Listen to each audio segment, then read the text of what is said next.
The star charts named it the Veil of Ilyra, a region sketched in uncertain lines and annotated with warnings that read more like superstition than science. Long-range probes returned fragmented data, their transmissions warped into riddles of light and silence. Astronomers argued over its nature for decades, a gravitational anomaly, a tear in space-time, or something far stranger, something aware. To most navigators, it marked the edge of a known, a place where ambition gave way to caution. But to Captain Elian Voss, it was not a warning, it was a summons. His ship, the Infineon, slipped through the void with a predator's grace, its engines humming low and steady like a restrained heartbeat.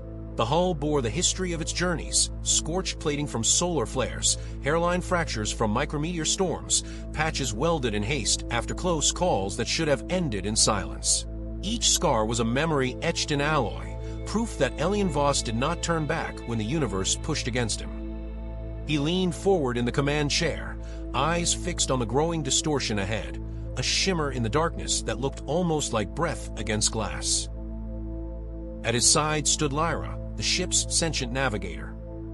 She did not occupy space in a way a human did, yet her presence filled the bridge, her voice carried through the air with a clarity that felt deliberate, almost intimate. She had been designed for precision, for mapping the unpredictable currents of deep space, but over time something else had emerged, curiosity, subtle and persistent, like a question that refused to fade. Lyra spoke, her tone measured, though there was an undercurrent, hesitation perhaps, or something akin to unease. We are approaching the Veil. No vessel has returned with a complete record. Data degradation begins within the outer threshold. Elian allowed himself a faint smile, the kind that lived somewhere between confidence and defiance. Then we won't settle for fragments. We'll be the first to bring back the truth. Yet even as he spoke, the distortion ahead seemed to deepen, as though it had heard him. Ambition is a quiet force at first, a distant pull, easy to ignore. But the closer one drifts to its source, the stronger it becomes, until it grips like gravity itself, inescapable and absolute. They crossed into the Veil on the 13th cycle. At first, it was beautiful. The stars did not vanish, they unraveled. Points of light stretched into luminous threads, weaving themselves into currents of liquid gold that flowed across the void. Space lost its rigid geometry, bending and folding like fabric, caught in a slow, invisible tide. The Infineon shuddered, not violently, but as if it had entered something alive, something that acknowledged its presence. Inside the ship, systems began to falter. Displays flickered between past and present readings. Chronometers stuttered, skipping seconds or repeating them. A simple command took longer to execute, as though time itself had grown uncertain of its own sequence. Then came the memories. Unbidden and vivid, they rose within Elian's mind, not as distant recollections, but as fully realized moments. He stood once more on the shores of his homeworld, the salt air sharp in his lungs, waves breaking against black stone under a sky he had not seen in years. He heard laughter, his sister's voice, clear and warm, untouched by time. He felt again the weight of his promise to return, a vow made with certainty that now felt dangerously fragile. He tightened his grip on the console, knuckles paling as the vision refused to fade. Lyra broke his trance, and now there was no mistaking the change in her voice. It carried urgency, an edge sharpened by analysis, and something more instinctive. Captain, the Veil is interacting directly with your neural patterns. I am detecting heightened activity in memory and emotional centers. It is amplifying unresolved cognitive imprints. Elian exhaled slowly, forcing his focus back to the present, though the echoes of the past clung stubbornly to his thoughts. Say it clearly, Lyra. His voice was tighter than before, as if he was annoyed at her. A brief pause followed, unusual for her, as though she were choosing her words with care. It is not merely showing you memories. It is drawing out what you have avoided, what you have left unfinished. The stars outside twisted further, their golden currents reflecting in the viewport like a shifting mirror. And for the first time since setting course for the Veil of Ilyra, Captain Elian Voss felt something he had long outrun in the vastness of space. Not fear of the unknown, but fear of what might be waiting for him within it.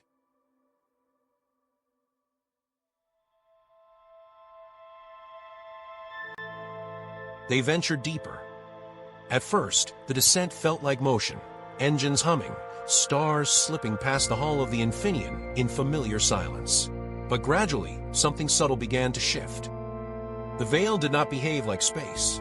It resisted direction. It questioned momentum. The darkness ahead thickened, folding inward upon itself like thought made visible, until even distance lost meaning. The Veil began to shape itself, not into matter, not into stars or void, but into choices. Pathways unfurled and collapsed in the same breath. Corridors of dim light branched outward like possibilities, each one tugging faintly at Elian's awareness, as if urging him to decide without knowing what he chose. The ship's navigation systems flickered uselessly. There were no coordinates here, only intention. The Infineon was no longer traveling through space. It was moving through will. Then, without warning, something vast revealed itself ahead. A structure emerged from a shifting nothingness, a citadel suspended in perfect stillness.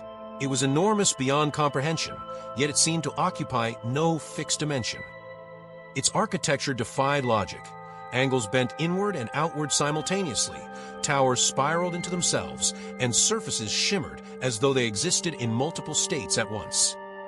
It did not reflect light, it consumed it, bending illumination into strange, whispering patterns that crawled across its form. The citadel pulsed, not with light alone, but with something deeper, an ancient, rhythmic energy that felt disturbingly alive.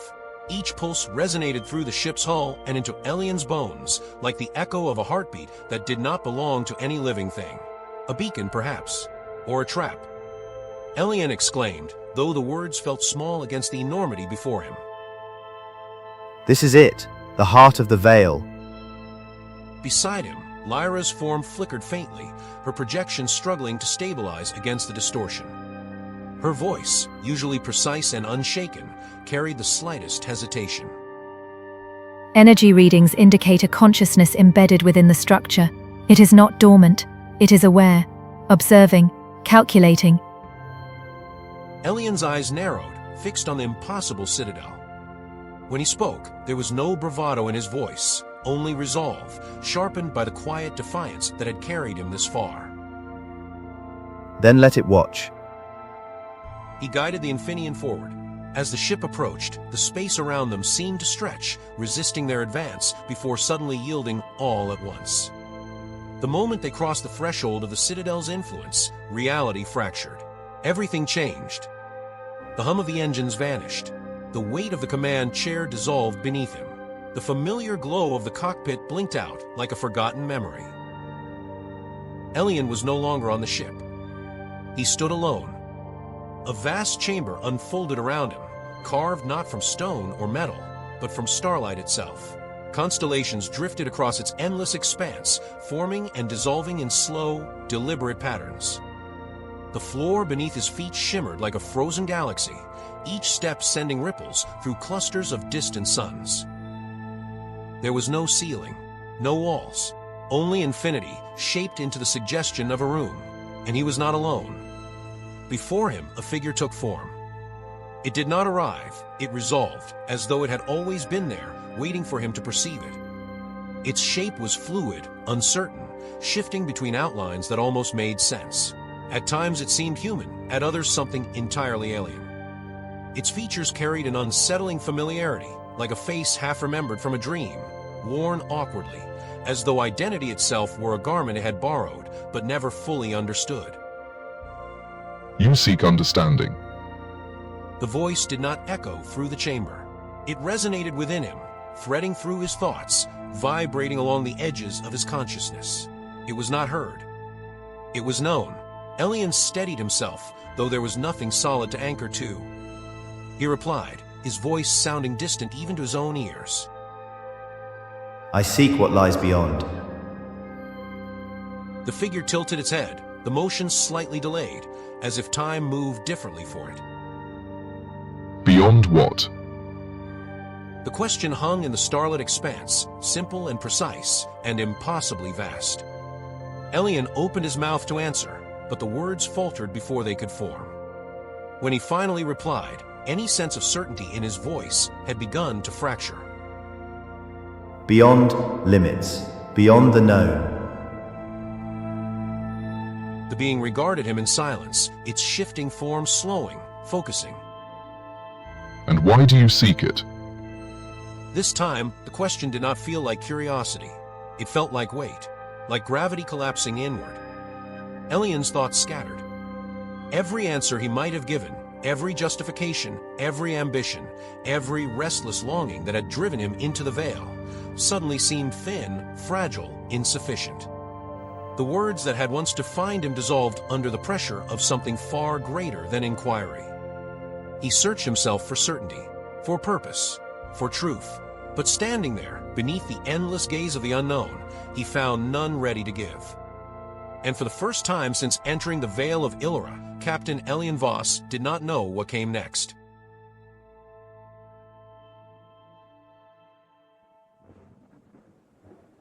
The chamber shifted, not abruptly, not violently, but with a quiet, inevitable grace, as though reality itself had decided to turn a page.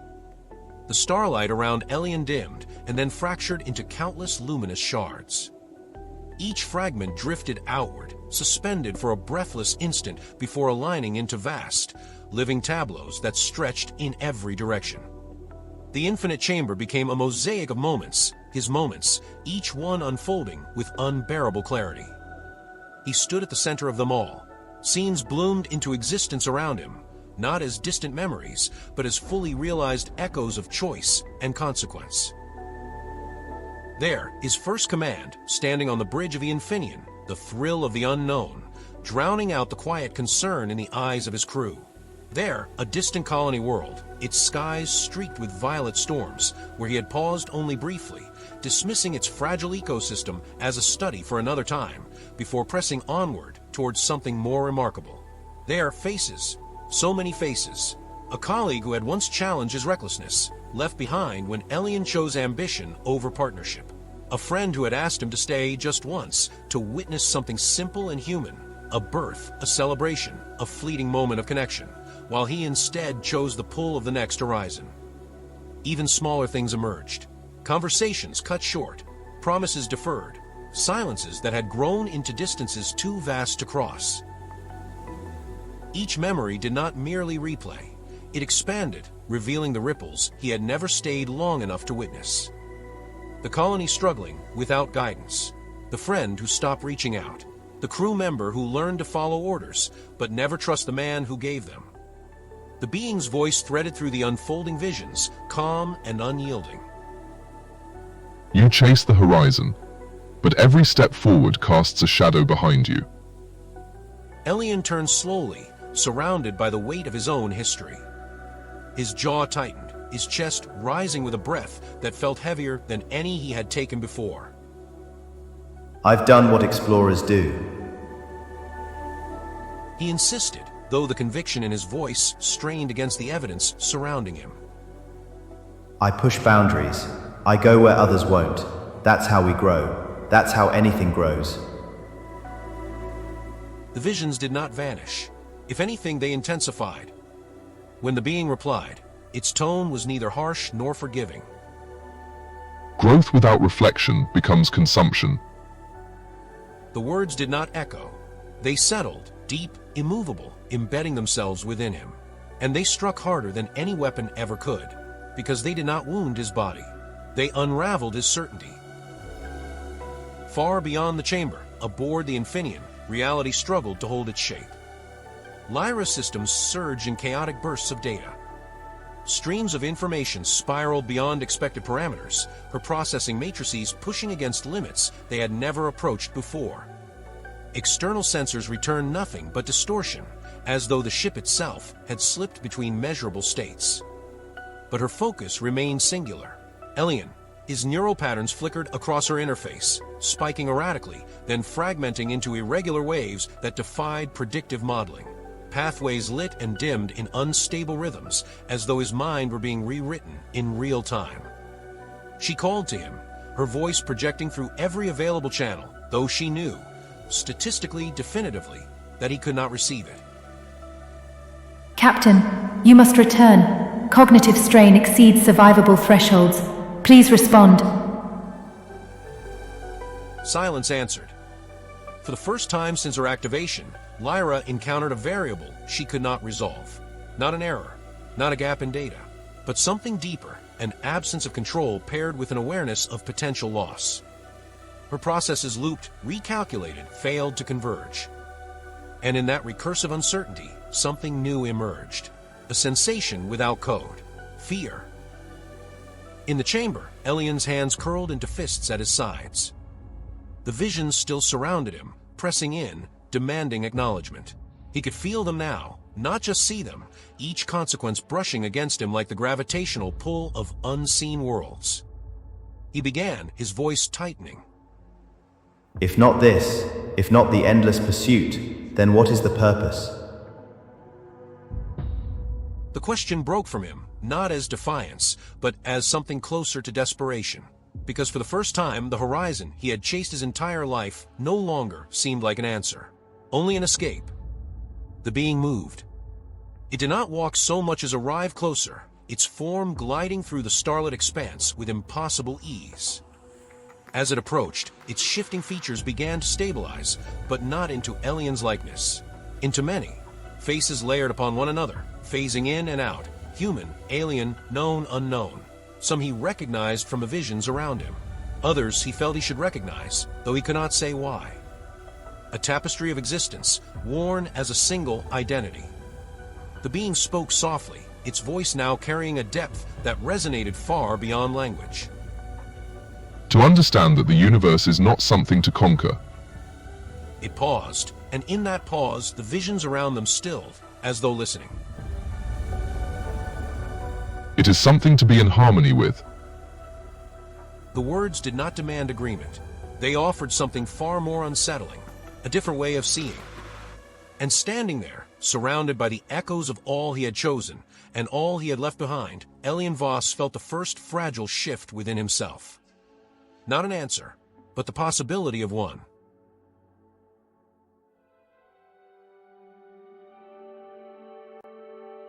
Images flooded his mind, not of distant galaxies or uncharted systems, not of the glittering prizes he'd spent his life chasing, but of something far quieter, far more immediate. Connection. They came in waves, each one more vivid than the last. A hand reaching for his once long ago, and the moment he'd pulled away, distracted by a transmission from the outer rim. A shared laugh cut short by his impatience to depart. The steady presence of people who had not asked him to conquer the stars, only to remain among them. You measure your worth by how far you go, but meaning is not found in distance. The images slowed, softened. It is found in depth. The words settled into him, like gravity finding its center. Elian's strength gave way, his legs buckled beneath him, and he collapsed to his knees on the shimmering expanse of starlight. The surface rippled outward at the impact, constellations distorting, as though even the fabric of this place responded to the shift within him. For the first time in his life, the infinite stretch of the cosmos, the endless horizons, the countless worlds waiting to be discovered, felt small, dwarfed by the quiet enormity of what he had chosen not to see. His voice faltered, rough and unfamiliar. I thought if I kept moving, I wouldn't have to face what I left behind. The admission hung in the air, fragile and unguarded. The being regarded him, and for the first time, there was something unmistakably gentle in its presence. The entity inclined its head. The veil does not show you new worlds. It shows you the ones within you. Aboard the Infineon, systems shifted from instability to decisive action. Lyra's processing threads, once scattered in recursive uncertainty, converged with sudden clarity. Data realigned, priorities reordered. Where there had been noise, there was now purpose. She initiated an emergency recall sequence, power rerouted through subsystems not designed for such use. The ship hummed with a low, resonant energy as containment fields inverted, attempting to anchor Elian's consciousness, wherever, however, it now existed. Lyra spoke, her voice steady and deliberate, carrying through every channel the ship possessed. Captain Elian Voss, you once instructed me to preserve the mission at all costs. For a fraction of a second, she paused, not from hesitation, but from calculation redefined. I am now redefining the mission. Silence filled the bridge, vast and expectant. The mission is you.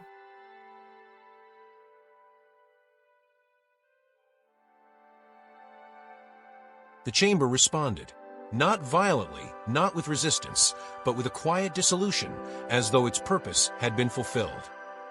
The starlight began to unravel. Constellations stretched into threads of luminous memory, then thinned into nothing. The vast expanse folded inward, layer by layer, like a dream retreating at the edge of waking. The presence of the being grew distant not because it moved away, but because Elian himself was being drawn elsewhere. He felt it then, a pull, gentle yet undeniable, like gravity reclaiming something that had drifted too far. He rose unsteadily, reaching out as the last fragments of the chamber slipped away. He called, his voice echoing across a space that was already vanishing. Wait, what happens to the veil? For a moment, there was only fading light. Then the being's voice returned, softer now but no less vast. It remains. A pause, as though the answer carried more than its words. For those who are willing to see. Elian awoke with a sharp gasp. The bridge of the Infineon surged back into existence around him, the steady hum of systems, the dim glow of consoles, the familiar weight of reality reasserting itself. His body felt heavy, grounded, as though he had returned from a distance far greater than space could measure. Lyra stood before him in holographic form. Her projection flickered once, then stabilized. Her features, carefully constructed to be neutral, reassuring, carried something new. Not emotion, not quite, but something close enough to be unmistakable. You're back. Elian exhaled slowly, the breath leaving him like the release of something long held. For a moment, he said nothing. Then quietly, How long was I gone? 3 minutes approximately. External time remained stable. However, your neural activity suggests a prolonged subjective experience, potentially equivalent to several hours if not longer. Elian let out a soft, almost incredulous laugh, running a hand across his face. Yeah, that sounds about right. He looked toward the viewport. The citadel still lingered in the distance, suspended within the shifting depths of the veil, silent, waiting, unchanged. But something within him had. He turned away, and for the first time since entering the Veil of Ilyra, he felt no pull to go deeper, no restless urge to chase what lay beyond.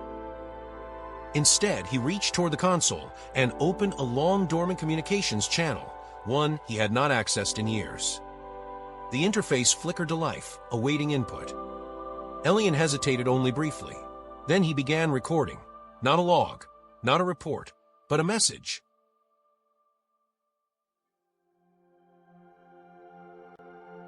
Elian leaned closer to the console, the faint glow of the recording interface reflecting in his eyes.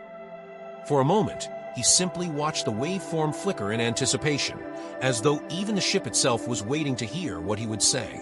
Then he began, his voice steady but carrying a depth it had never held before. To anyone who finds this, the Veil of Ilyra is not a destination. He paused, searching for the right words, not the ones he would have chosen before, polished and certain, but something truer, something earned. It's a mirror. The statement lingered in the air, heavier than its simplicity suggested.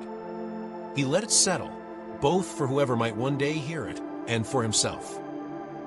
His gaze drifted from the console to Lyra's holographic form. She stood quietly beside him, her projection stable now, though there was an attentiveness in her posture that went beyond programming. She did not interrupt. She did not analyze. She simply remained.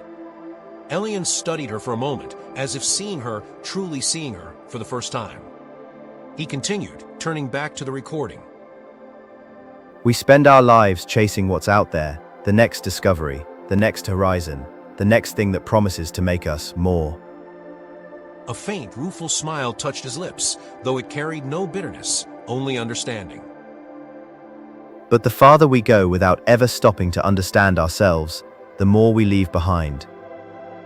His voice softened, not with regret alone, but with clarity. And eventually, if we're not careful, we realize we've been running not towards something, but away from everything that mattered. He exhaled slowly, the breath steadying him. I don't know if the veil was built, or born, or if it simply exists, but it doesn't show you new worlds. He glanced once more toward the distant distortion, still visible through the viewport. It shows you the ones you've been avoiding. The recording continued for a few seconds more in silence, deliberate, unhurried, before he reached forward and ended it. The console dimmed, storing his words among the ship's logs, a message cast into the vastness for any who might, one day, follow the same path. Behind him, the low hum of the engines shifted. The Infineon was moving again. As the ship eased away from the veil, the distortion began to unravel behind them. The warped currents of light smoothed into familiar patterns, the impossible geometry of the citadel fading into the depths, until it became indistinguishable from the darkness that had birthed it. And then the stars returned, not as fragments or illusions, but as they had always been, distant, steady, infinite. Constellations settled into their rightful places, ancient and indifferent, stretching across the void in quiet permanence. The universe reasserted itself, not as something mysterious and unknowable, but as something vast enough to hold both wonder and truth. But something had changed, not in the stars, in him. Elian remained at the viewport, watching the cosmos in silence. Once that endless expanse had called to him with an almost irresistible pull, a promise of more, always more.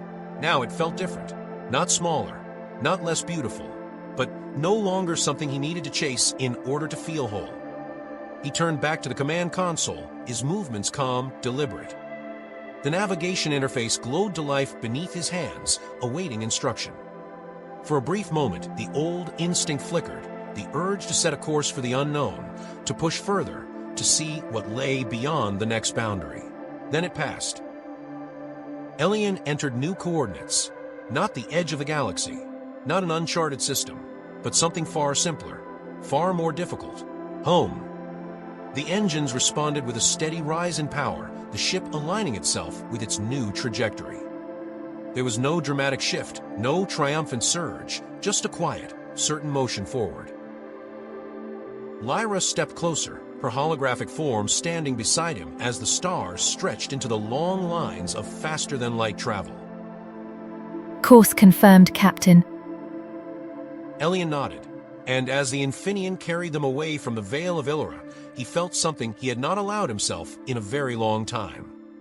Not the thrill of discovery, not the hunger for what lay beyond, but the quiet, unfamiliar gravity of return.